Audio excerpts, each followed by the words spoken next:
And be live. All right, everyone, what's happening? It's Cam, your host of Get a Load of This podcast.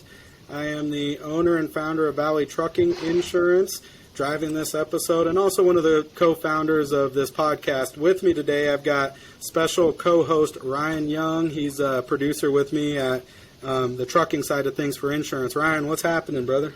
What's going on? Hey, welcome from Canada. You got snow up there now? It snowed. Well, there's obviously snow in Canada, but not where I'm at. It snows and it goes away normally here.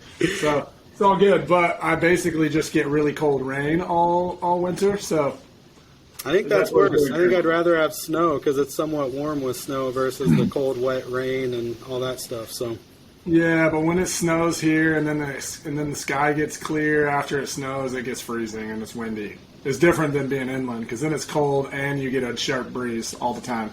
Yeah. So I'm okay with this. I'm okay with the rain. There you go, man. Welcome.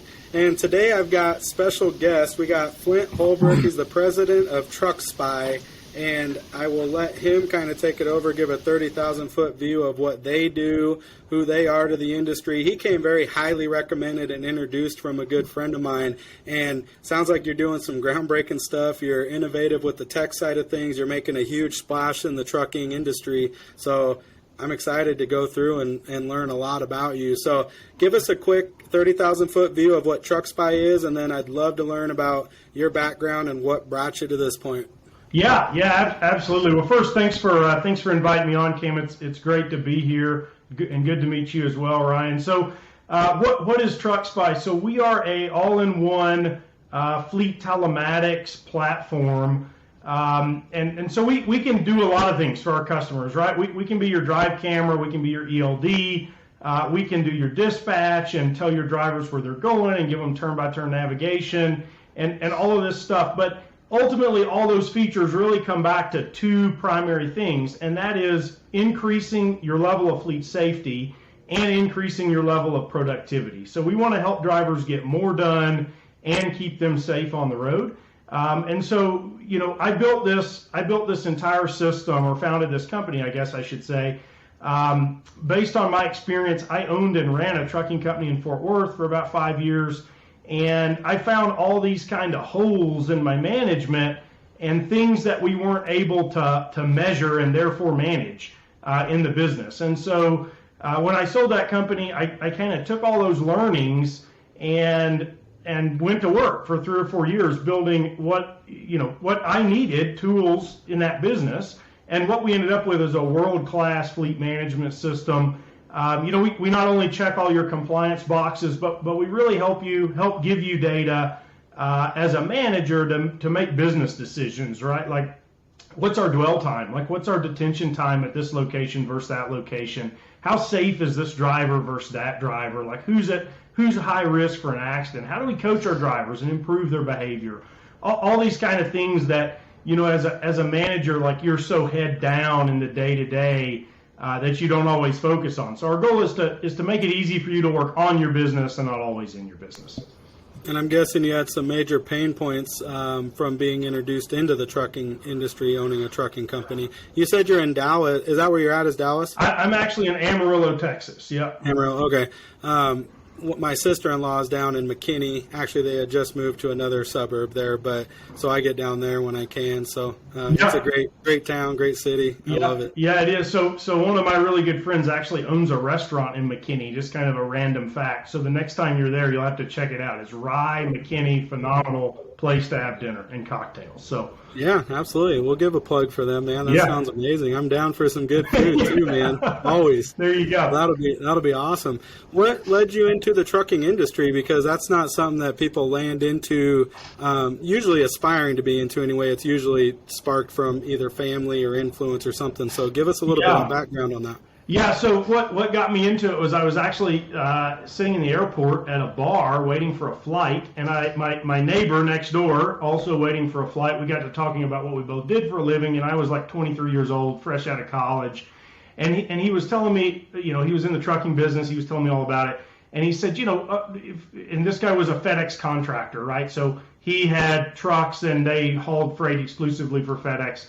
and he said, oh yeah, all you got to do to get into this is go with a proposal and ask for a contract. So of course, as a 23-year-old with no experience and no money, I show up to my Dallas terminal manager and make a pleading case to get a contract with FedEx. And it's a pretty sweet deal because it's like a perpetual agreement. As long as you don't, screw up in a major way, you kind of get to continue to work for FedEx indefinitely. And so they were super short trucks and drivers. And so the guy gives me a contract. And so as a 23-year-old with an engineering degree, no experience whatsoever in the trucking industry, I'm all of a sudden in the trucking industry. And so I started with 2 trucks, and we grew to about 30. We had some flatbeds at the end of the day, and we were still doing a lot of stuff for FedEx. And then I got the opportunity to go back to business school, and so I sold that business and went and got an MBA. And that was kind of when I had the time to sit back and reflect and say, what did I do right? What did I do wrong? And how can we learn from it and use that experience to do something bigger and more impactful? And that was kind of where TruckSpy came from. And we started with we were very humble at the beginning. We did one thing, and that was automate your IFTA. And our primary customer was our FedEx contractors because I knew all those guys at the time. And we've since grown to be a full solution. So like I mentioned earlier, ELDs, drive cameras, navigation, dispatch, like you name it, we do it. We're pretty much the software that runs your trucking company. The only thing we don't do is accounting because I'm not an accountant and I don't always understand accounting. So we stick with the stuff that we know, essentially. Yeah, that's hilarious. I think most of the guests that come on are like, yeah, everyone asks us to do accounting, but we stay out of that lane. We know what we're good at. We stick at that. And that's where we're at, man. So that's cool. That's a unique story and an avenue in a way to get there. And I love that, you had time to reflect and focus on, my guess is, some failures that you experienced or either had and then failed forward is a common phrase I like to use. What are some of kind of those apex moments or like light bulb things of like, man, I failed here, but this was amazing failure because it propelled me to where I'm at, right? Well, What's a big one or a couple moments? Yeah, so, I mean, in the big picture is I kind of played the market wrong. So we got into hauling some general freight. I mentioned flatbed. We got, into this flatbed deal doing specialized freight at the time, and the market was super frothy, right? And everything made a lot of sense.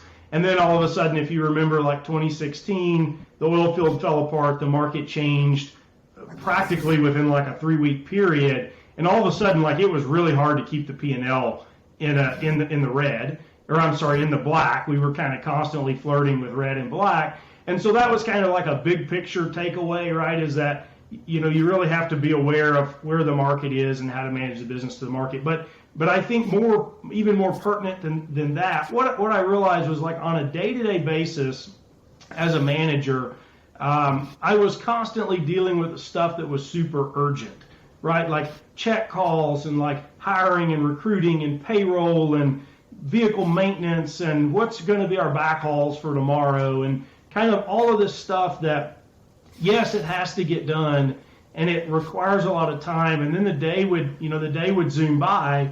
And I hadn't focused on the stuff that was really important. Like I hadn't built a great culture in my organization. I hadn't focused on safety. I hadn't put processes in place to actually handle all of the stuff we had to do in like a mechanical, predictable way. It was very much being handled kind of on an ad hoc basis. Way too much stuff got promoted to me. And so, that was probably my biggest like takeaway and learning. And, first I learned how do you be a better manager through that. And of course I was like a young and inexperienced guy. So that was, very beneficial. But I think second, and kind of how TruckSpy came about, was I learned like there's got to be some tools out there that help me do some of this stuff. And at the time there weren't. I mean, there are ELDs, there are drive cameras, there are like different companies that do different things, but there's not necessarily one that's really well put together and integrated that helps me as a manager make business decisions. And so, that was kind of what I kept coming back to as I reflected on my experience as a whole. Was like I needed to be on the business and not in the business. And so how do I as a manager free up my time to focus on the business and not in the business? Yeah, that's a perfect answer. Kind of a little bit of a blue ocean strategies approach, it sounds like, because you took pillars of other, I guess, side-by-side needs for the same industry and lumped them in and solved a big problem, man. And no doubt that is a huge contribution to your success thus far. So I think that that's cool. Hey, quick question. Being a trucking podcast and centric around truckers, if you don't have one, what would a CB handle tag be for you? Oh man, that's a really good question. Probably like, guy behind the computer screen or something like that. like Oz, like the Wizard of Oz or something. R2D2 or something. Yeah. No, that's funny. Now, are you fascinated with tech, or do you have a business partner that came from the tech world? Because that's a unique world to come out of into trucking or from trucking to tech. I mean, that's a big jump. So I am the tech guy. Like I'm kind of CEO/CTO, primarily because I enjoy a lot of the tech stuff and setting that strategy. And it's really important if you're in the tech world, like. You can't just be like the tech guy. Like you've got to understand the business case of why are you building what you're building in order to solve your customers' needs.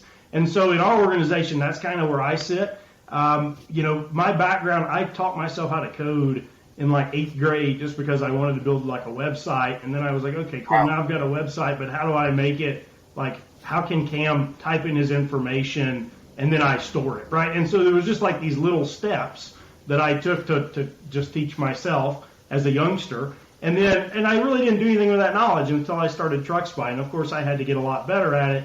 And I'm by no means like a excellent programmer, but I know enough to manage a team and to set the vision to say, here's what we're going to build and here's how it's going to get implemented. And how do we go from nothing, an idea, to actually finished product. So that's kind of where I fit in the organization. Of course, do a lot of sales and outreach and customer support and all the stuff that's really important for our customers. But I really do get a big kick out of how do we take a really complicated problem, boil it down into something that we can provide the customer.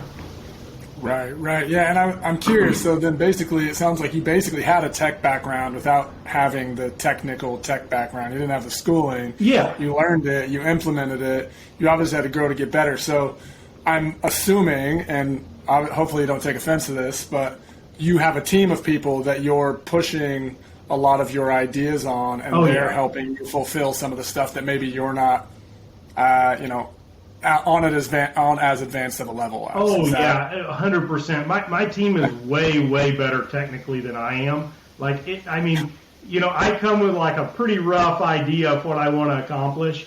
And then we work together to refine that into something that's going to, perform well, that's going to look nice, that is going to be easy to use. It's a huge team effort. So, we've got like 12 people full-time in tech, and they each do different things. Like we've got a guy that manages our servers and infrastructure, and we've got guys that do server-side programming and mobile and, user interface. And so everybody kind of has their own expertise. But at the end of the day, you've got to have somebody that is kind of, pushing the team in the right direction. And that's, that's really kind of where I sit on the team. I'm by no means a technical expert, but you have to know a little bit, right? You have to know a little bit. Of course. No, and I think it's fantastic. And I know that this conversation's come up a few times in our previous podcasts that the trucking industry in a lot of ways are obviously a lot of technology out there, but companies themselves aren't necessarily using it. Yep. And the reality of the business world, Cam can tell you this because I see how much effort he puts into the tech side of things, learning and just trying to implement new technologies to help us accelerate on the insurance side. All these companies are trying to keep up, and you're essentially helping them do that. Yeah, right. So, we're really invested in our customer success. Like, too many of our competitors, you say, okay, I'm going to buy your technology. They send you a box full of hardware with some instructions on how to install it. And then it's like, good luck, God bless, right? Like, we're extremely hands-on, go get on site, help train drivers and managers. But Ryan, you hit the nail on the head. Like, at the end of the day, this is a tool. And, I've got hammers in my garage, and if I never go pick one up and like drive a nail, that tool is doing me no good. And so the same thing is true of software. Like, you can go buy software, and that's like the tiniest step to success. You then have to implement it in your organization, and ultimately, like, your organization kind of morphs based on the technology that you're using and how you make decisions and how your day-to-day operation works. And so that's the biggest thing we see of customers is they kind of come in with one expectation of like the software needs to work how we work, and then we do the implementation, and then they're like, oh wow, it's a lot easier if we tweak some things in our business to work the way the software works, right? And ultimately, you end up with like a really efficient way of doing things when both of those things, the software and the business, are kind of working hand in hand. But yeah, Ryan, we listen to our customers a lot. Like, we're constantly adding features and services and things based on people literally saying, hey, it would be great if we could get this report or that report or this dashboard or whatever it may be. So. Yeah, and it sounds like you guys just do a lot for your clients, and that's probably just growing. And like I said, it just seems like when I talk to, especially smaller trucking companies, it seems like they're doing what you were trying to do, which is manage so many different things at once. Yep. And then they're essentially, some things are just getting left to the wayside. So you're offering them an opportunity to pick up all the slack. Can you maybe like elaborate more on some of the details of what you're really offering to people? Yeah, sure. So just like just what you exactly just said, like stuff is falling to the wayside. So one thing that we've done that I think is really interesting is our drive camera uses artificial intelligence to identify risky driving behavior. So it'll detect that you ran a stop sign. It'll see you pick up your phone. It'll read speed limit signs when you drive by to determine if you're speeding. And all that stuff is like phenomenal technology. It's great data. But then you actually need to act on it. And so what we've done is we've built this full coaching platform that as a manager you go in there and it says, hey, Ryan ran 2 stop signs today, picked up his cell phone and was speeding. And it very gives likely. you yeah, very likely, right? I'm the same way. I've got one in my pickup, and my wife looks at my scores and she's like, boy, this is awful. But so it'll give you a score, right? So as a fleet, you can look at your drivers and say, wow, Cam is super safe, but Ryan's not. So I need to spend time on Ryan to make him as safe as Cam. And then we give you some tools to help you do that. So as a manager, I can go in there and say, hey, Ryan ran the stop sign. I'm going to create this coaching event, and I'm going to put in some text to tell Ryan why he should not run stop signs. And then on your tablet, Ryan, like you would have to watch yourself run the stop sign, read my feedback as a manager, and then sign off saying, hey, I acknowledge this feedback. I'm going to rectify this behavior, right? And so in 30 seconds, a manager can coach a driver, and we've created the whole safety paper trail in case Ryan is later in an accident and we need to prove that he's a safe driver and that we've coached him. Like all that stuff is now done in 30 seconds. Right. You used to print it and go meet face-to-face and sign it, and like that's a process, right? So we've all of a sudden given the safety manager back 6-7 hours a day in a lot of cases by just automating this workflow. And that's just one example of kind of what we do, and that's where we think our value is, right? Like we want to give you time back in your day, make your business run smoother, put your records in order. Let's cover all of our bases from a safety and productivity standpoint. Absolutely, that's great. And I'm sure Cam knows, and I can attest to this since having management experience, that's the bane of everybody's existence is talking to somebody about something you think they should already know. Yeah, exactly right. But you would be really surprised. Like a lot of managers don't realize how important some of this stuff is until it's too late, right? Until Ryan's in the accident and the plaintiff's attorney is asking you for a whole bunch of paperwork that you don't have. Right? Like you don't realize, I should have been keeping up with that all these years. Well, I think it's a pain point when you're behind the ball, right? And so if you can get ahead of the curve and have real-time feedback and data, spin it as a positive, I think that it could actually be a very motivating tool and create an amazing culture to work for any trucking company that adopts this technology. Plus, like and I know, Flint, from your experience running a trucking company, mine more on the safety and risk management side with insurance and stuff. It didn't happen if it wasn't written down and signed, right? Yep, that's exactly right. So, I mean, you just took so much time out of that and headache out of that that it's a training opportunity. My driver file now is in compliance. An attorney can look at that and say, this is an unsafe driver. Well, no, it's not. it could be on this one part, but let's say we had a speeding, but we rectify the situation, we had them do the training opportunity, we remedied it, moving forward it won't be a thing, or if it's a habitual, put it in your driver guidelines and standards. Hey, if you hit X score on this thing and we notice this, you will get talked to, you will get a warning, and then ultimately, obviously, you're going to be terminated, would be my guess, right? Yeah. Is that how you're seeing folks implement that? Yeah, so, and we're talking all sticks right now, right? So that's exactly how people implement it. But then a lot of people also throw a carrot on top, right? So we're giving you these driver scores that says, hey, Cam, is in the top 10% of your safety, and Ryan's at the bottom 10%. Ryan, I keep picking on you. I'm sorry. This is actually probably true, so it's fine.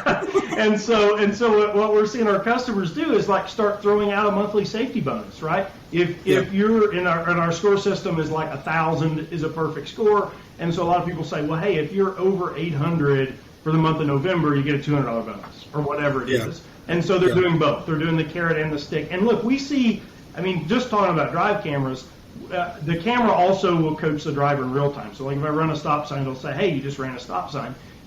But with all this stuff combined, we see these risky driving behaviors in the first month of implementation.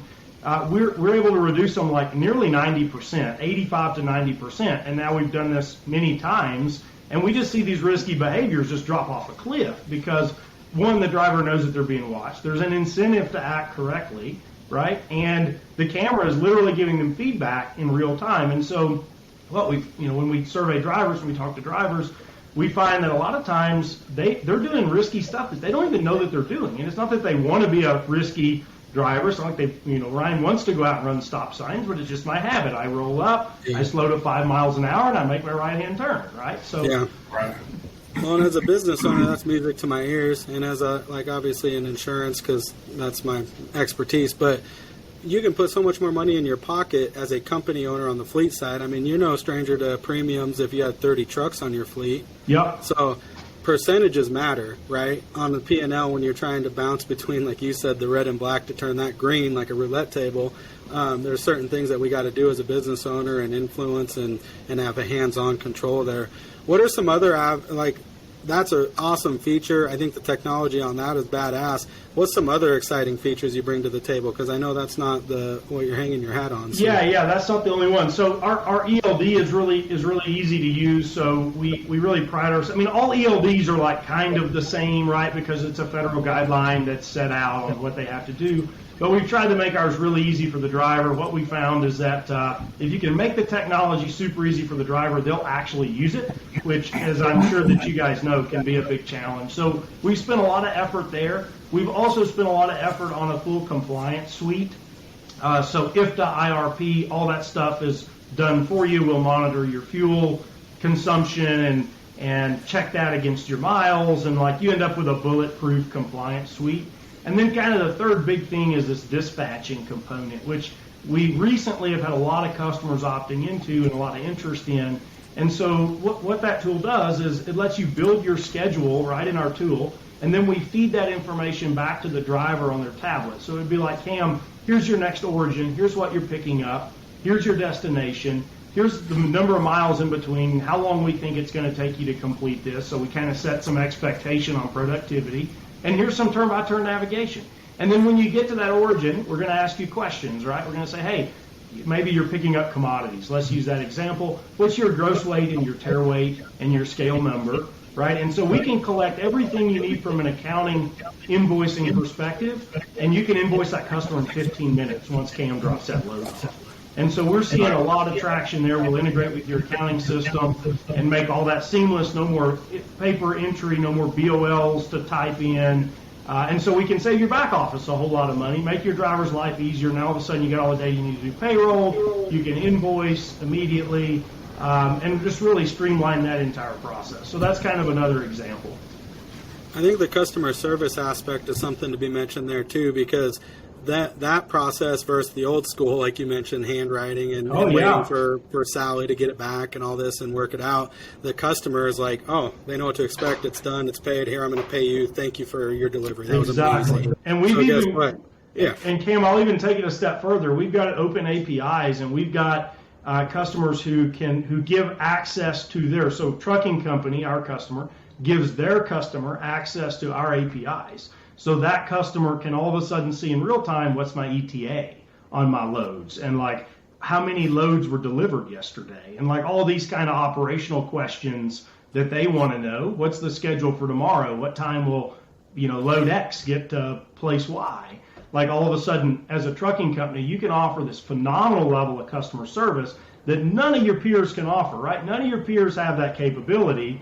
And we've got companies that are out getting 10, 15% higher than market rates because of that type of integration and interface. So that's another thing that we're doing that I think is really powerful, and I think we're going to see the industry move in that direction probably over the next 10 years. Like, paper, this whole like mailing paper BOLs around is a disaster and is going to go away. I'm sometimes just curious why we still use mail in a lot of cases, but yeah, and fax, like you'd be surprised. So many of these trucking companies are faxing stuff back and forth. Oh yeah, what is this? 1985? Yeah. Right? I was gonna say, sorry, we don't send fax where we're from. Oh, where are you at? We're from not the 1990s. 2021. Right. That's where we're at. Yeah, you step out of your time machine. Let's join us in the new century here. Yeah. It's no surprise to you. Obviously, we get a ton of fax requests, and obviously we use the e-fax now, but still, it's a pain. It's like it's the same as an email or text or link or whatever I can drop over to you, man. What's on the roadmap for 2022? Like, what's a big, exciting thing you guys are excited to share that you guys are working on? Yeah, that's a really good question. So one of our big goals is we're building and I don't have, a lot of work left to do here is what I'll say. But we're building an entire coaching library. And so our goal is as a driver on your mobile device, right? You've got 2 hours of detention time. Let's use that time wisely and let's do some training. And so, think short video type training with quizzes. Let's do a refresher on following distance, or let's, customer could create their own content to maybe train a driver on a new type of load or customer trailer that they're about to haul, or whatever it may be. So this really dynamic training system is something that we're spending a lot of time and energy on. Another thing that we just released and we're continuing to improve is we've got this proprietary fuel card that we've gone out and negotiated these tremendous prices at truck stops, right? So you could put our fuel card in your driver's pocket, and all of a sudden you're going to save a lot, depends on your state, but let's call it an average of 30-some cents a gallon on diesel across the country. And then and here's the thing that we're currently working on, is we're integrating that into our turn-by-turn navigation and our data from the truck's ECM. So we'll be able to say, this truck has half a tank of fuel. That means he has a 600-mile range, and I'm just making up numbers. So where along his planned route should we direct that driver to fuel, right? One, maximize his productivity, because we don't want him to have to fuel twice later or whatever, and we also want to get him the lowest price. So what we're seeing is that we can cut that fuel expense like roughly 2 cents a mile out of the operation by utilizing these discounts and increases in productivity. So it's stuff like this, Cam, that we're like constantly figuring out, how do we make drivers more productive and safer? Those are our two goals. So those are kind of two big projects that we're working on right now. That's massive, and 2 cents on the mile is a major impact on the profitability of a company. That's exactly. Awesome. Ryan, what's happening? So is this what you're referring to on your website? I noticed fuel exceptions reporting. Is that kind of what you're talking about? Yeah, so fuel exceptions is like part of the bulletproof IFTA. So every time you go buy fuel, we then compare that with where the truck physically is. So if you're buying fuel somewhere that the truck's not, we're going to give you a list of fuel exceptions. And hey, maybe these are fraud. Maybe you've got fuel cards, like the wrong driver has the wrong fuel card or whatever.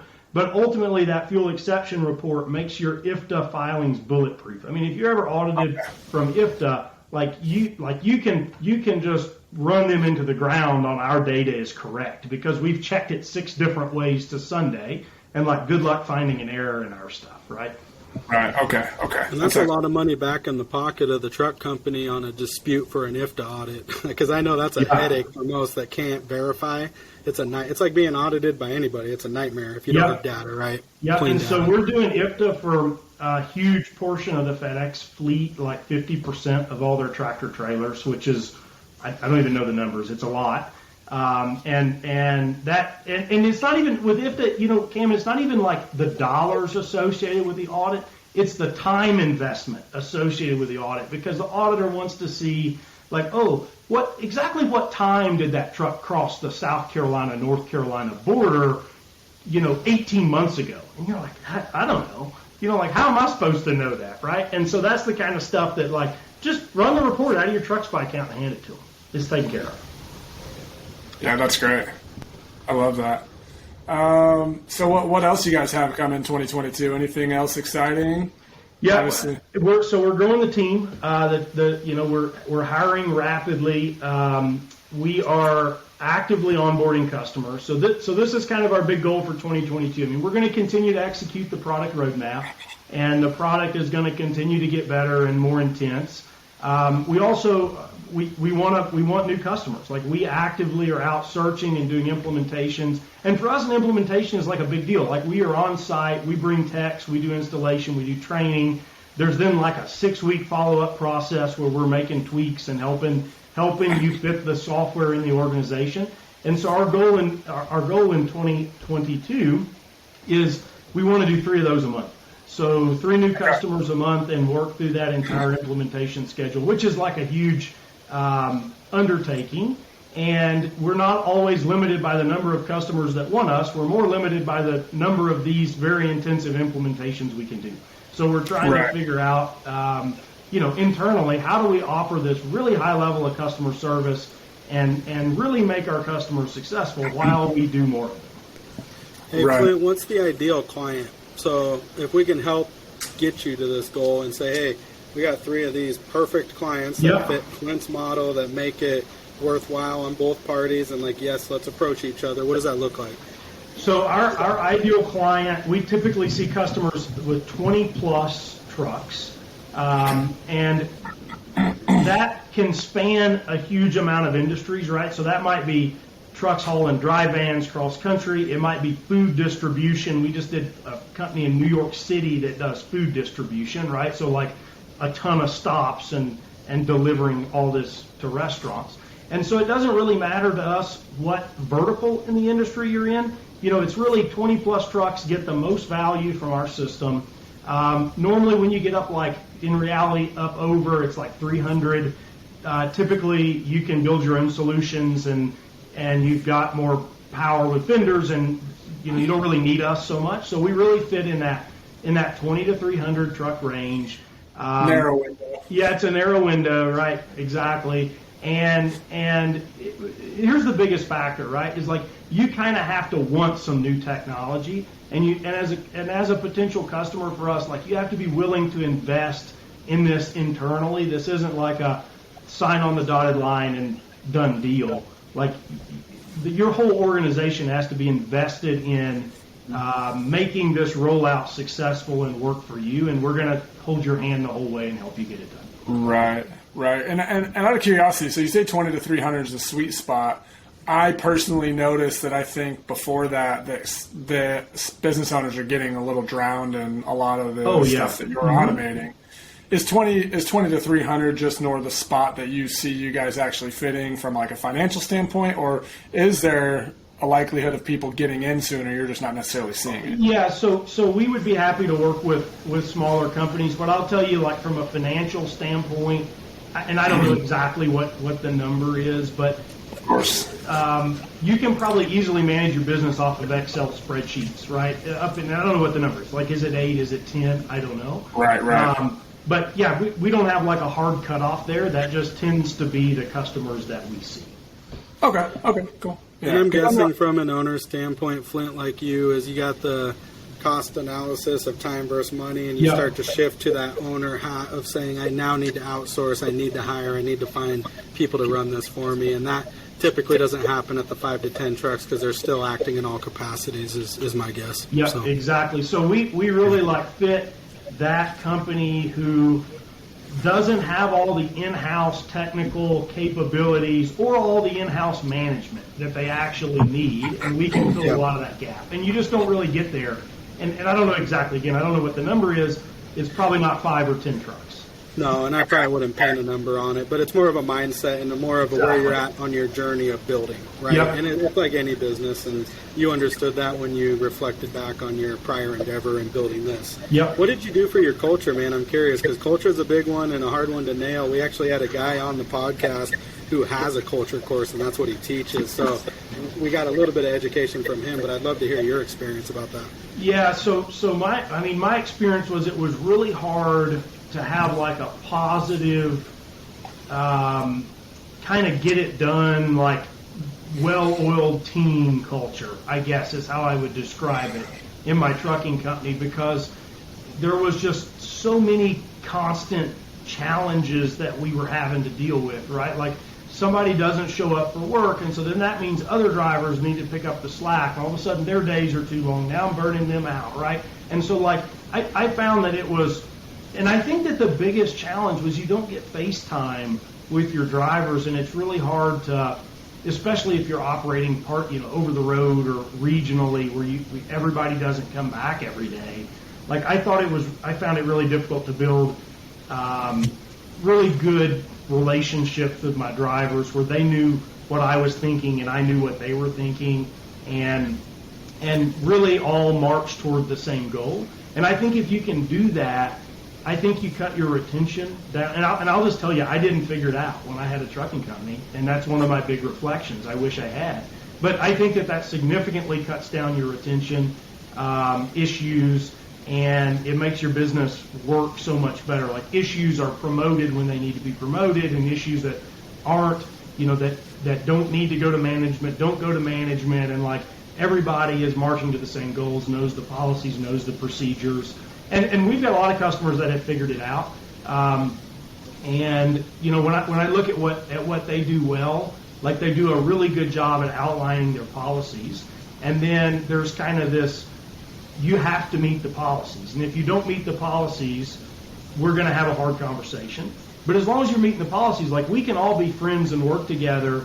And I see that those companies are super flexible with their drivers. Like if you want time off, you get time off. And I think some of that also comes with getting bigger. Like it's really hard to do that when you've got 10 or even 20 trucks, right? But when you have 100, you can move stuff around to accommodate people. And you've got time as a manager to really focus on culture and building that properly. Does that answer the question? Right. That's kind of long-winded. No, I think it's a great answer, and it's a high-level answer. So Yeah. I think it reassures everyone we are all in the same boat. Nobody really has it figured out. They're just working to get better. Yeah, just get better every day. Yeah, right. And I mean, I can tell you, like culturally in my company now, we don't have the same challenge with drivers being out on the road, but we're a fully remote workforce. And we found a way to build like this extreme get it done culture. Like our people will work 20 hours a day to accomplish something for a customer. And I, when I look back, I think I've just like set an example of that's what I'm going to do. And then my team has kind of followed that. And if you're not willing to get on board with that, you kind of get out.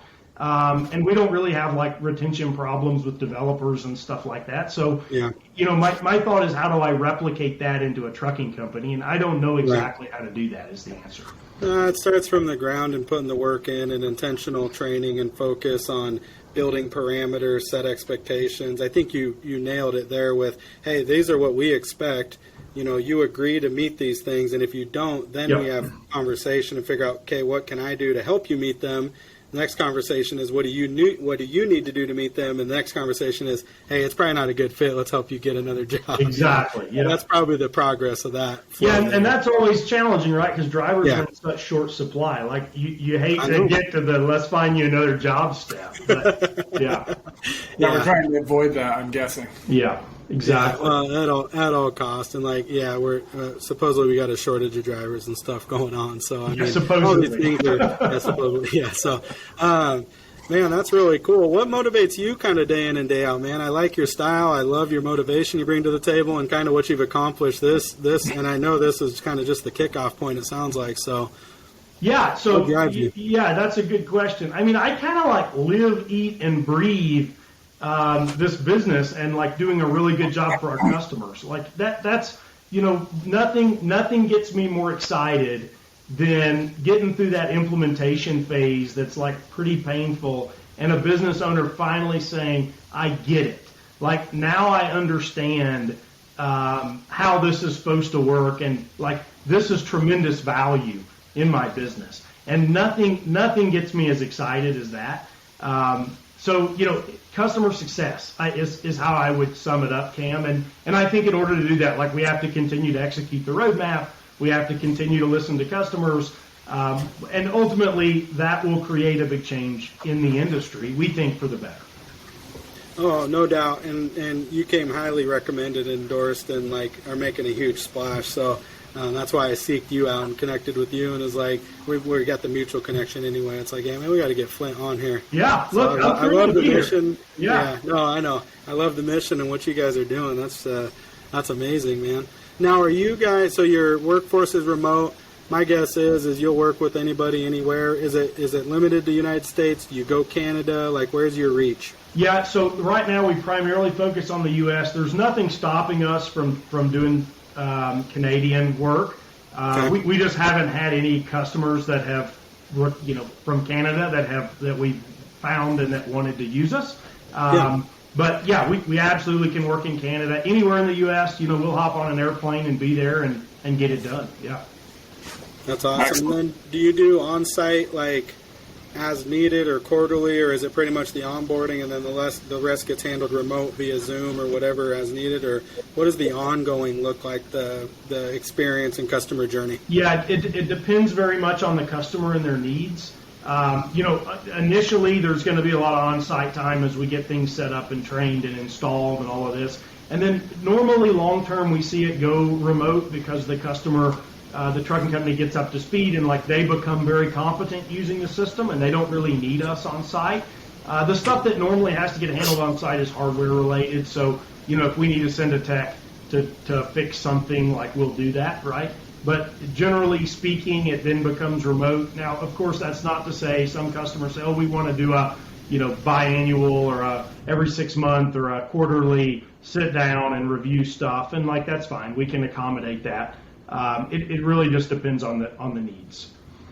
That's cool. The dashboard view. So when you're saying, hey, just run a report, hey, let's do this, hey, let's have this training opportunity, is it nice and neat in a dashboard that a company can go in, pick out whatever reports they want, compile them in the case of an audit or litigation or whatever, DOT inspection? What does that look like? A visual, you're going to have to tell people because we don't do the screen share on this. So. Yeah, of course. So no, it's really easy. I mean, you would just log into your account, you would click reports, and then it just gives you this huge list of different types of reports that you can run, and you would select the type, and then you would say, put in a date range, I need this for a clean month, or we want it for the last 30 days, or whatever it may be.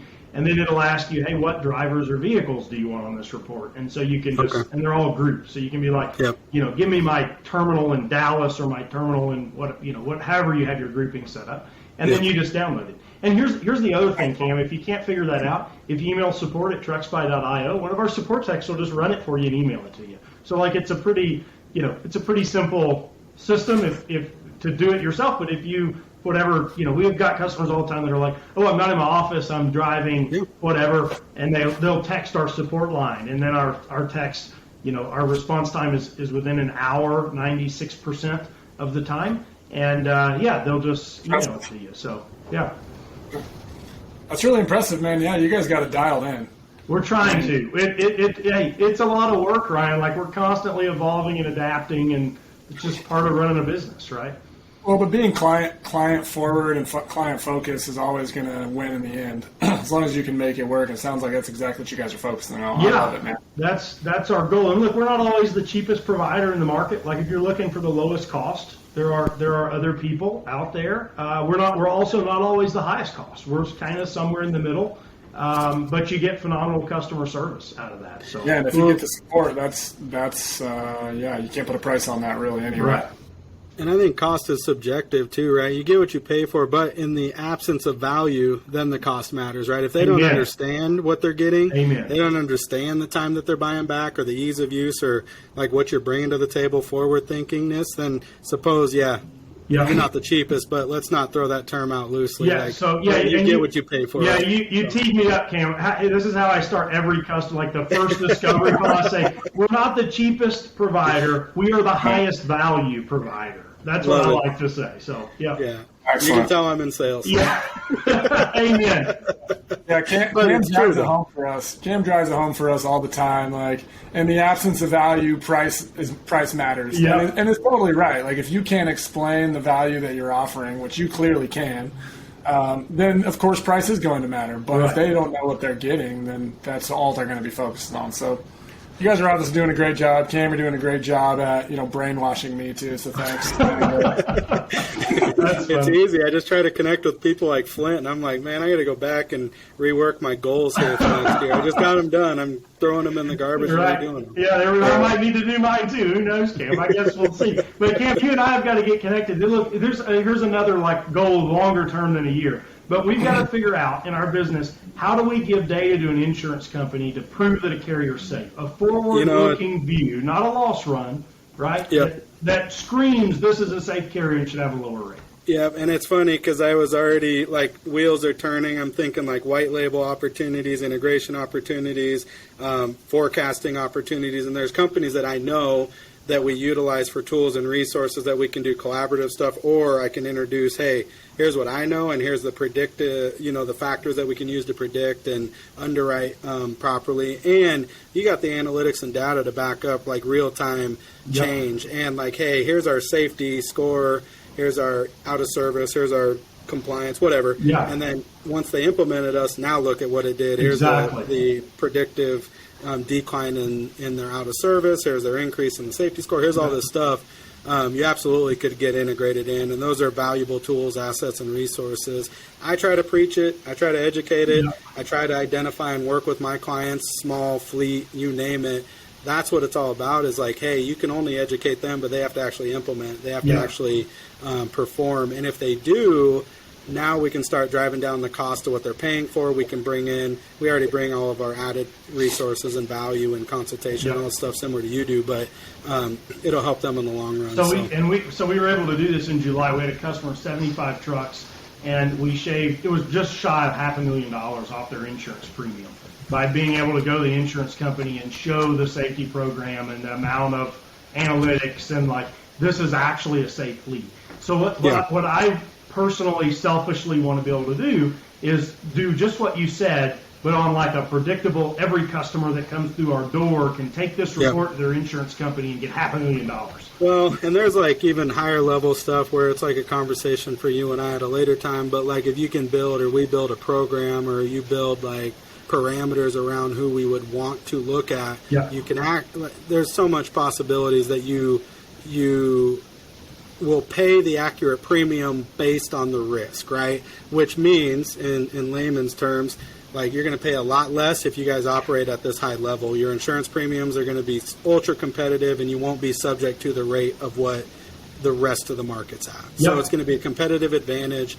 You can then get drivers hired on at a better rate. You can then offer more benefits. Like there's all these things that are a trickle effect down once we can get that culture implemented and drive safe and have like the best performing fleets. You get attraction of drivers. Like there's so many things that it goes to, not just insurance, right? But I love that you mentioned that. So that shows me right there, okay, you're thinking about all kinds of stuff, not just what's at hand, what are opportunities, areas that we can bring even more value and like separate ourselves even more in this ocean. So that's exactly. Cool, Yep. No, I dig that. And you're going to be starting a podcast, right? Yeah, we are. So we have not even decided on a name yet. We're supposed to record our next to be determined. TBD. We're supposed to record the first episode the second week of January, and then we're going to do an episode a week indefinitely. So yeah, stay tuned. I wish I could tell you more, but I can't yet. Not to put you, and I put you on the spot on that. No, now for folks, where are you active the most at on social? Is it Instagram? Is it LinkedIn? Is it Facebook? Like, if people want to follow either you or TruckSpy, Yep. where should they go? LinkedIn. I live on LinkedIn, love LinkedIn. We don't do that much on Instagram or Facebook or really anywhere else except LinkedIn. We probably should, but there's just like a time and effort and energy perspective to all these things. So we're going to have the podcast. We're going to have LinkedIn. You can find me, Flint Holbrook, like the rock that starts a fire. Me and my father will be the only Flint Holbrooks on LinkedIn. So should Excellent. be easy. Yeah. That's great. Yeah, and if you want to do me a favor, and we'll talk after, and just send me anything that you want on this, we'll get all the info on your podcast and everything out to everybody if you have it. So Yep. let us know, man. Yeah, we should have a name nailed, I'm hoping, in the next couple of days. So fingers Yeah, crossed. we'll work on that. I think we'll just do a follow-up. We'll have to do a podcast too, or come over and chop it up on your podcast. Yeah, let's do it. That sounds great. I think that'll be fun, man. What's is there anything else you want to cover in the industry? Is there anything that's been kind of bugging you that you want to talk about as far as like areas of opportunity that you found as a void you filled that maybe your competitors aren't doing so great? I mean, we can go wherever we want with this, man. Yeah, I think we've probably already talked about a lot of the voids that we're filling that our competitors aren't. I mean, industry, like, guys, this is a really challenging time in the industry. I was just putting together like a presentation for some folks earlier today, and there's like all of these factors, right? Whether it's driver shortages and detention times and fuel prices going up and insurance going up, and like it's fragmented industry. You don't have any negotiating power. There are like all these factors against the participants in the trucking and logistics industry. And my takeaway from that is like with challenges come opportunity, right? And so as managers, as company owners, as whatever, like you got to put your head down and think strategically. Like if you've never thought strategically, now is your time, because the market is changing so drastically, and it's not going to be the same at least my opinion is I don't think it's going to be the same in 5 or 10 years as it has been in the last 30 years, right? And so my challenge to trucking companies, and I tell our customers this all the time, is like you've got to figure out where in this market you fit. Are you the high service, high price provider? Are you the low cost, low service provider? Like you need to be very strategic right now and put together a plan and execute it, I think, in order to stand the test of time and have long-term profitability. Right. I think that's a good slogan and like a parting statement for action and implementable items there. I love that. That's amazing. Yeah, well, good. And it's stuff that I think about too. I mean, like, look, the world's changing, and you come from a world of tech. Exponential growth in tech is like crazy amount of change, right? Yeah. Look at electric vehicles, look at self-driving technologies, look at the camera and the AI capabilities that you guys are even like on the forefront of. How quick did that progress, right? From your first model to whatever crazy version number you're on now. Yeah. The exponential growth is happening. You need to embrace, get ahead, educate yourself, learn. How do you grow with it and not become a stagnant player in the game, right? Yeah, and it just goes back to what I said when we started the call. Sometimes you got to focus on the business and not in the business. If you look at I don't know, this is a random example. I don't want to go down this rabbit hole really, but if you go look at like the big finance guys, like the big super wealthy hedge fund guys, right? And they spend 60-70% of their day reading news articles, not like actually doing work. Like they're just thinking. Like what is the market going to do? What are opportunities? What are threats? And then they build a thesis from that, and they say, here's how I think it's going to go, and here's what I'm going to do to capitalize on that. And obviously as a manager, you can't go spend 70% of your time reading news articles and thinking, but if you're not doing any of that stuff, you probably should be. Yeah, or connecting or learning or educating yourself from other folks that you need to get your news from, right? Exactly. And we do something, so one of our big partners is Great West Casualty, and they're phenomenal. They're pretty much one of my favorite insurance companies for the trucking industry.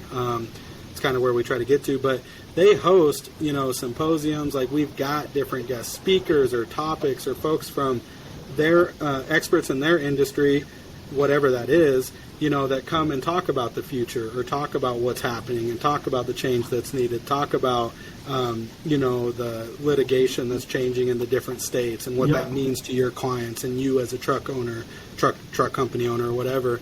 So we bring those resources to our clients, and And that should be part of the value proposition you're getting when you partner with folks like Flint, right? Because what value do you get from Flint? It's not cheap, Right. or the cheapest according to you, but cheapest, like, but let's be real, you're getting the best value. Right. So, well, and same thing to you guys, right? Like this podcast is an excellent example of if I listen to this podcast every week, right, I'm going to get a whole lot of knowledge on my commute to work that I can then use to better my business.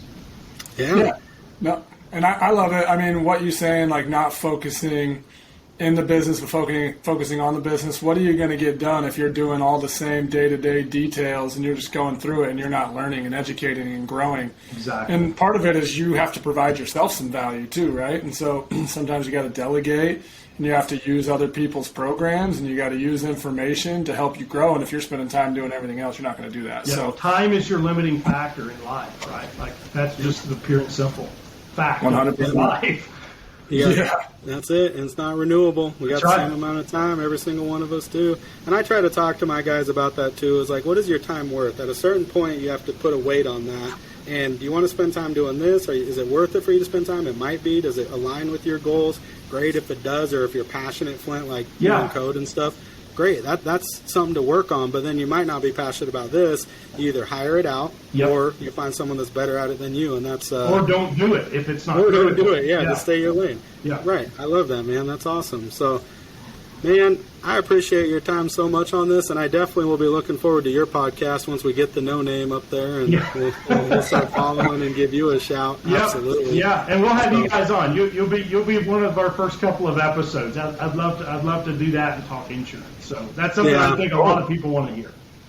No, probably not. That's the reason our podcast is not about insurance, because if I did a podcast about insurance, people would not listen to it, or they'd be other insurance professionals, and we don't want to do that. So I want to actually bring value, and I think insurance is important, and obviously there's topics that need to be discussed, but I get excited about, hey, what's disrupting the industry? Yeah. What tools should these guys know about if they're on this road on their own and they don't have mentors or people that can share with them their failures? Like we get, from fleet managers to owner operators to guys that just invest in the trucking industry, like maybe you did. Hey, I invested in a few trucks and had this vision and ran it as a business and not like a truck driver owning a business. So I like to get all different aspects and points of view and walks of life and things that can bring value. So insurance is one we'll talk about sometime, but I don't want to bore people. Well, and we can talk about that this is all going to be a little symbiotic. We're all working on trying to make the industry a little better. If you're talking about safety, talking about technology, talking about how that affects insurance and your overhead of operations. So in the end, insurance can be kind of boring, but all this stuff will work into hopefully getting you better insurance at a cheaper rate and also having your business operate smoother, more efficiently, and you'll have more, money to count at the end of the day, I guess. Yeah, for lack of a better statement. And that's what everybody wants, right? They want to see their business running smooth. They want to see their culture good, their employees taken care of. Nobody wants to get in an accident. Nobody wants to pay out the wazoo for insurance. So and hopefully at the end of the day make some money, right? That's the ultimate goal. Yeah. All that works together, man. And we appreciate what you do and your input in the industry. And we might bore people, but maybe we can have a conversation on safety and how it relates to all this. We'll see how that goes. Yeah, sounds good. Well, guys, I really appreciate you having me on. This has been a lot of fun. Flint, thank you, man. When I get down in your neck of the woods, I'll definitely hit you up and check out the McKinney deal there. So. Yeah. Let me know. I'd love to catch up. So I think that'd be fun. Thank you for your time, Ryan. Thank you, man. I appreciate it. So for folks that want to follow or join a group, Flint, one more time. Let's say somebody wants to actually connect with TruckSpy. I've got TruckSpy.io. Is that the best way, or is there a phone number, an email? How should they reach you? So go to TruckSpy.io and then click on contact, and you'll get phone number, address, email, everything there. You can also connect with me on LinkedIn, just Flint Holbrook in the search bar. Those are two great ways. And I'm happy to share, phone number. It's on the website. Email Flint@TruckSpy.io. Pretty simple. Yep. Okay, you guys heard it, so follow him there. And for us, you can go to Get a Load of This Trucking Podcast. We're on Facebook. Follow myself, Cameron Pechia, Pechia on LinkedIn. Ryan Young's on LinkedIn, Facebook. So y'all can spam us however you want. Follow us. Look at whatever you want. Don't be offended, though. You might get offended. Don't forget about the website. Don't get offended. The website's rolling. What's the website, Cam? So get a load of this. Podcast.com is the website. So y'all can go on there. We're pretty much on every major platform: Apple, Spotify, Stitcher, YouTube podcast. I don't know. There's a bunch I don't even know. So you're on everyone. So be good, man. Okay, Flint. Thank you, sir. Yes, sir. Ryan. Thank you, sir. We appreciate it. Another episode. Appreciate you. All right, thanks.